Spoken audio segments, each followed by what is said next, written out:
wormholes, particle physics, extra dimensions. Are the wonders of so-called reality really what they appear to be? Or do we exist in an elaborate hologram? Is our universe the result of random activity or the result of intelligent design? If a creator was involved, can we discover him through our perception of divine order? This is Into the Multiverse with Josh Peck. Aliens, UFOs, and Christians. What are we going to do about all this? Welcome to Into the Multiverse. I'm your host, Josh Peck. With me in studio, my lovely, beautiful wife, Christina Peck. I don't think last week I said lovely, beautiful. I think I just yelled out your name really excitedly last week. I don't remember. I don't remember either, even though for us, it was only about 20 minutes ago. Yeah. But for the audience, it's been a whole week. It's this weird time dilation.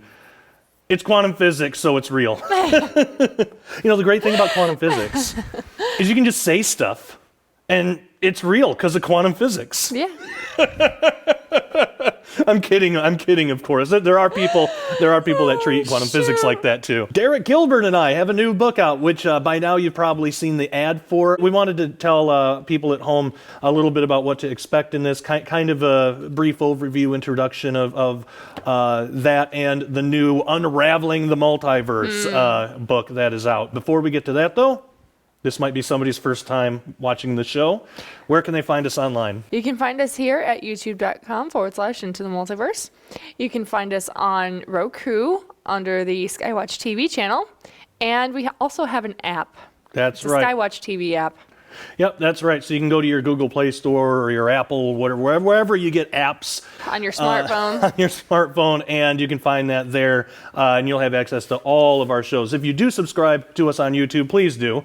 If you do, you got to click that little bell, and you got to tell them to notify you. And it is annoying for me to have to say that every week after week, but YouTube is bound and determined to make their platform as difficult as possible for everybody, but especially conservative Christians, as we talked about last week. So, aliens, UFOs, a lot of weird stuff. We've kind of seen, and I think this is just every year this happens, but we've seen more of a surge in interest in this topic. I've always been interested in it. Ever since I was a kid. I remember the very first real theological question that I had was, are aliens real? I grew up with shows like Alien Nation was big back then, which was actually kind of cool because for one of the books that is coming out, Unraveling the Multiverse, I have an interview with the creator of Alien Nation, Bionic Woman. His name is Kenneth Johnson, and he actually was kind enough to give me an interview. Yeah. And so that's in that book. But what I liked about Alien Nation is that it dealt with this idea about, if aliens come to the planet and they try to basically breed or start relationships, with humanity, how is the world going to react? And of course, in the show, the world's really hostile to that idea. But you're kind of sympathetic to the aliens and their plight. Of course you are. Yeah, and why not? There have been other attempts to do that same kind of idea, but lately. But those shows kind of fail. Like, remember Star-Crossed on CW? Yeah. Part of the reason it failed is just because it was just kind of a dumb show. But a lot of the reason shows on CW are dumb shows. A lot of them. Some of them are cool though. Like Flash, I think is on CW. Smallville was. Smallville was good. Those were back in the day. Were cool shows. Did you hear about that Allison Mack thing? Oh my gosh! That's a whole other. That's a whole other tangent. Oh, anyway. I know. I was like, wow. Yeah, no kidding. No wonder we didn't like her. She was always my least favorite. I'm like, my gosh, she's so annoying. Yeah, I just want to punch her in the face. The character was annoying. But so there have been attempts to get a show like that going again, where aliens land and they breed, and then the world's really hostile, and then those shows don't do well anymore. And I think the reason is because it seems so fake, because I don't think the world would be hostile to that idea. Like in Star-Crossed, from what I remember, it's been a while since it got canceled, but it was like the 5th or 6th or 8th or 10th show that was this basic premise. So there are these aliens that kind of land. They look totally human. But they have like kind of powers or whatever. Kind of and powers. It's like the world is really hostile to them. So the government's like really hostile and is like hunting them down, and they're being victimized. And I don't think that plot works in our world anymore because we as humans, maybe I can only speak for America because I don't know what TV is like, in other parts of the world or what pop culture is like there. I think a lot of them get it from us, but the world, America especially, has been conditioned to just kind of accept that if that were to happen, it's a positive thing. If aliens land, if we get some kind of visitation or contact, it's going to be a positive thing. So when shows try to take the opposite approach, that worked 20, 30 years ago. It worked for it worked back Twilight then. Zone. Yeah, it worked back then because back then people weren't as conditioned and people were more hostile to the idea. So that's what made those shows so great and long-lasting, and again, like shows like V and Alien Nation and stuff, and they're classics now. I mean, V is still, it's considered a classic. Star-Crossed never will be, and it's because that 20, 30-year-old idea that the world would be hostile to that, it's just not the case anymore. No, they want to welcome them with open, loving arms and all this crazy cult stuff that you see going on for aliens. Yeah, exactly. And I still think like a lot of Christians would be hostile to it, Yeah, as well we should be. Yeah, and probably a lot of conservatives too. And not that those two groups are mutually exclusive. It's kind of like a Venn diagram, You have conservatives and you have Christians, and then there's a lot of overlap there too. I think a lot of them would be hostile to it, but that is still only about half the country. The other half, but even on that side, I don't think that entire half would be hostile to it. I think only a section of that would be. So there are actual really deep theological questions. This is actually an old question. There are deep theological questions to consider on how would the world react to a true extraterrestrial contact situation. And I don't want to get too much into answering that exact question because that's basically what me and Derek's book is about. And it also talks about the occult origins of the ancient aliens idea, the ancient astronaut theory. There's some really dark, sickening occult origins to a lot of that stuff. Yeah. I remember when I was in New Age, when I used to be a New Age, and again, for those new to who haven't heard my testimony yet, years before I was raised Christian, but years before I actually really dedicated myself to Christ, I was into New Age. I kind of left the Baptist church and I got into New Age in my late teens and early 20s and messed around with that for a while. Just about ended up ruining my life over it, and then I rededicated my life to Jesus. But and I've since renounced and got rid of all that stuff. But I remember when I was in New Age, aliens was a big part of that. That was part of the appeal for me because I never had that question answered. Do aliens exist? Can aliens exist in a biblical framework? I never had that question answered in a satisfactory way. It was usually, no, Josh, they're all demons. And that was it. It's like, okay, well, where are you coming? Why? Where are you? Where in the Bible? I was like 12 or like 10 or 12 when I was asking this. So I was like, well, where is that in the Bible? And I wasn't trying to be antagonistic about it. I just really wanted to know, but nobody had like a solid answer. Now I would probably say something like Genesis 6, modern day Nephilim, but there's a whole other aspect to this whole story that has never really adequately been written about. And you know what? We do have to go to a break, I think. So we're going to come right back, and then maybe I'll let Christina talk for a minute. Maybe. If you behave. I'm kidding, of course. We'll be right back after this. 3 very mysterious shiny lights have police and residents puzzled. This pilot who flew Barack Obama says UFOs are real and he's seen one firsthand. The triangular-shaped flashing object appears to be floating above the capital city. So this large disc. Oh, yeah. Massive. It was following you. It was pacing us. Here's this giant red ball just above the clouds. Unbelievable. Oh, it was. Four different species, at least, had been visiting this planet for thousands of years. For the first time in history, the disturbing truth behind the push for official disclosure of extraterrestrial intelligence and UFOs has been uncovered. For years, religious and secular researchers have tried to determine how the world would react to a genuine extraterrestrial reality. But what if their conclusions are wrong? Humankind has defined them as devilish creatures. Yet something even more diabolical is occurring. What if there's a difference between ancient demonic phenomena and the question of extraterrestrial life? It was hinted at in the WikiLeaks. People really want to know what the government knows. I have said I want to open the files as much as we can. A reality that lurks in the shadows that will soon come to light.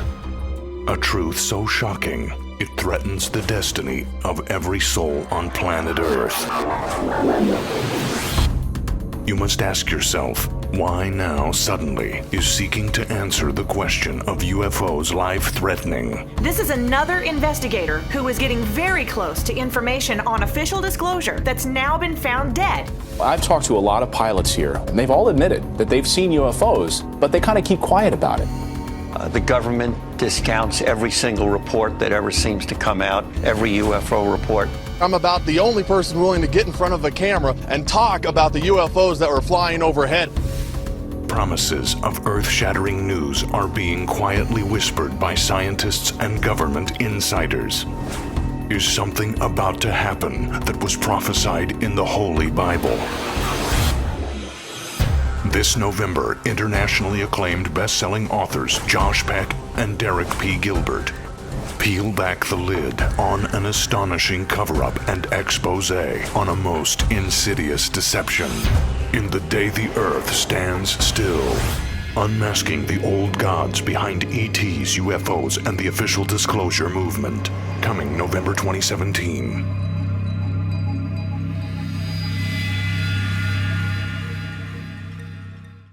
The holidays are rapidly approaching, and now's your chance to save big on the largest Skywatch TV giveaway of the year. We're proud to announce the Day the Earth Stands Still Ultimate Collection. When you purchase The Day the Earth Stands Still from Skywatch TV, you'll also receive Josh Peck's most significant work in the new compilation book, Unraveling the Multiverse. Also back in print through Defender Publishing for the first time ever, Dr. Michael Heiser's breakthrough books, The Facade and The Portent. But we're just getting started. You'll also receive the brand new, top secret 5-volume DVD collection, Project Stargate. This unprecedented series of never-before-released confidential interviews features 12 of the world's leading authorities on UFOs, so-called aliens, gods, and the coming day of contact. You'll be amazed as we go behind the scenes to ask experts what they really believe is coming. Watch as men with security clearances like Dr. Chuck Missler share for the first time what they know. Then take notes as Dr. Michael Heiser, the late Chris Putnam, Russ Dizdar, Joe Jordan, L.A. Marzulli, Daryl Sims, Gary Stearman, and others weigh in on what will soon cause the world to stand still in awe. And yet, we're still not finished. You'll also receive Dr. Thomas Horn's presentation, The Secret Vatican and Alien Antichrist Connection on DVD, the digitally re-released legendary 20-hour audio series, Official Disclosure, the DVD presentation, Quantum Physics in Prophecy, and 2 free brand new gift books to add to your library or to give away as gifts this holiday season. Sold separately, this colossal special offer holds a retail value of over $300, but it's yours now for a very limited time at only $39.99 plus shipping and handling. So don't delay. This avalanche of holiday gifts is perfect for the serious researcher in your life, but is only available while supplies last. So take advantage of this, the largest Skywatch TV giveaway of 2017, while you can when you purchase the Day the Earth Stands Still Ultimate Collection, now at the Skywatch TV store. Order online or call 1-844-750-4985. Welcome back to Into the Multiverse. Okay, so before the break, I was talking about how I had this question about aliens and how there's a whole other section to this alien question that really hasn't been written about. You know, I think most of our audience probably understand very well the whole Nephilim idea, you know? Mm-hmm. We all get that. I think with what, and again, I don't want to get too deep into it in this episode, but I think with what me and Derek uncovered, the Nephilim thing is just surface level basic 101 stuff. And I'm not dogging that. Like, I'm not being critical of that because that's important research. But we take it way deeper, I think, into areas that haven't been explored before within Christianity. I think because of that, there might be some Christians that are going to be a little uncomfortable, but or maybe, yeah, I think uncomfortable is a good word to some of the ideas that we're laying out in the book. But I think if people read the book and understand the framework and get a larger picture outside of our 21st century American worldview, I think it'll make a lot of sense and answer a lot of those questions that I had when I was a kid. Now, how about you? Because I know that you've had an interest in this for a long time, too. This was one of the things that we actually would talk about on date night a lot. Yeah, we were weird. Still are. Yeah, we are. Well, the possibility of alien life. No, I've shared my experiences with these odd things, and if there is alien life on another planet, or I wouldn't necessarily say they would be able to reach us. Right. I just don't think they would be that advanced if they were there. So just a hypothetical. Hypothetically speaking, if there is alien life on another planet, I don't know if they would be able to reach us. I know that my experiences are real. I don't believe they were beings from another planet. Right. I believe they were the interdimensional, you know, more of the demonic side of everything. Yeah. That's where I stand on it. I am not going to sit here and say, no, I don't believe there isn't any life anywhere ever. Right. I can't say that. I don't know that. And you know, I think the danger in Christians putting themselves in that box, you know, well, if the Bible is true, then there cannot be life anywhere else. And I'm not even talking about even intelligent life necessarily, but any life. That's what I mean, yeah. I mean, and I think there's that's... a plant. Oh, well. Yeah, or a microbe. I personally, if they found microbes on Mars, I have no issue with that. I don't care. That it doesn't change anything for me. It shouldn't. If anything, it would be... I think it would be more of a marvel. And like a wonder, like it would just to me it would make God's creation even more beautiful because like that's cool. I want to know about that, you know. Now of course there are people that, well, what if a demon put it there or something? I don't see that, you know. And for me it's all based on like, okay, what's the evidence of that? Because there are people that believe that demons buried dinosaur bones to trick people into thinking that the Earth is older than what it is, and that's the danger in putting some reaching there. Well, yeah, that's the danger in putting yourself in a box that's so tight that, like, if there's any evidence to show that the Earth is older than 6,000 years, then you throw the evidence out, don't even look at it, and then you got to reach and make up. You know, you got to come up with something like that. Why couldn't there have been dinosaurs? I mean, we have quite a it's a very small amount of people that will say stuff like that. Well, shoot, there are even people that say that the Jews did it. You know, there are people that hate the Jews so much. I take offense to that. Yeah. My people never did anything like that. They'll say, and it's just, you know, it's ridiculous stuff. We're not vindictive. Yeah, it's ridiculous stuff that'll never be taken seriously. And no, I don't think anybody really attributes Christianity with all of that, because you talk to any Christian and they're not gonna think that kind of stuff. But so those are really extreme examples of real people that are out there that say this.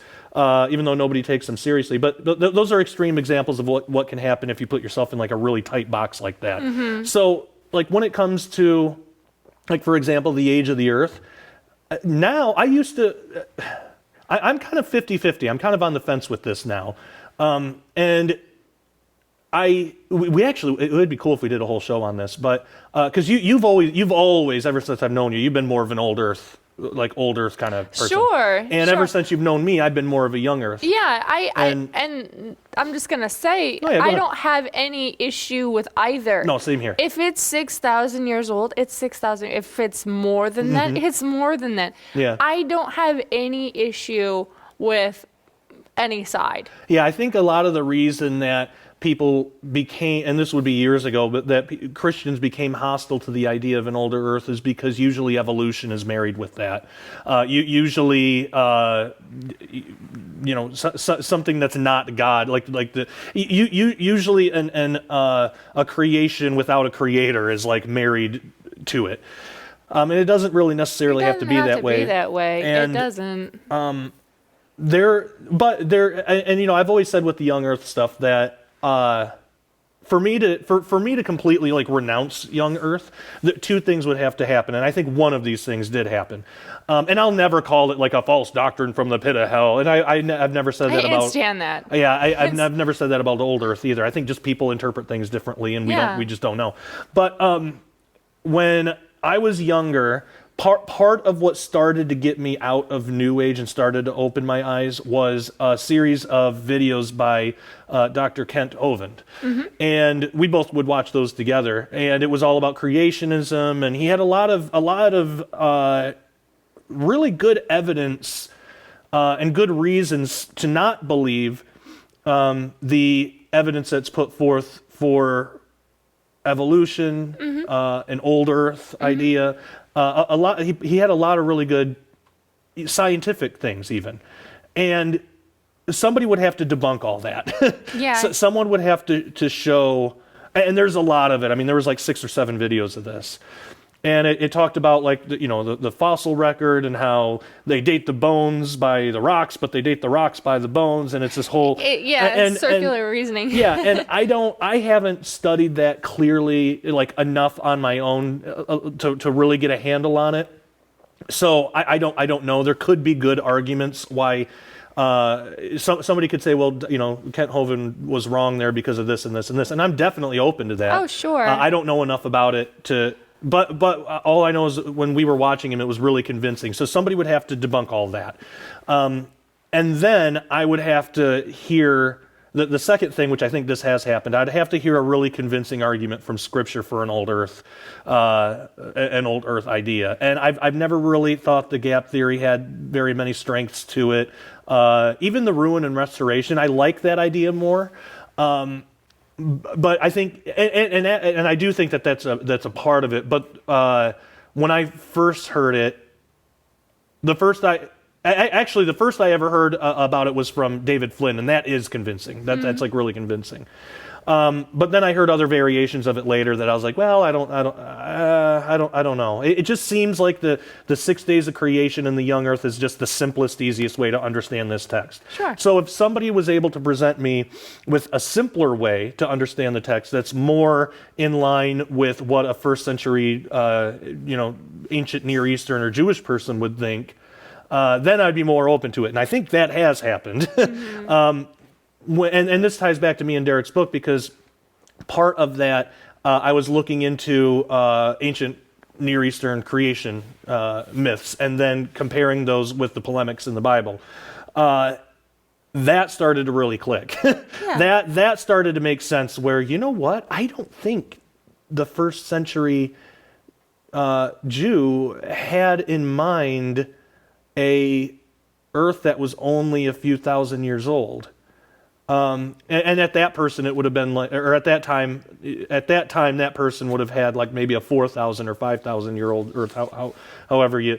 Also, there are things in because usually the 6,000 years comes from you add up the ages from Adam and on, mm-hmm. and Adam to the flood, and then you get the ages, of Adam and on.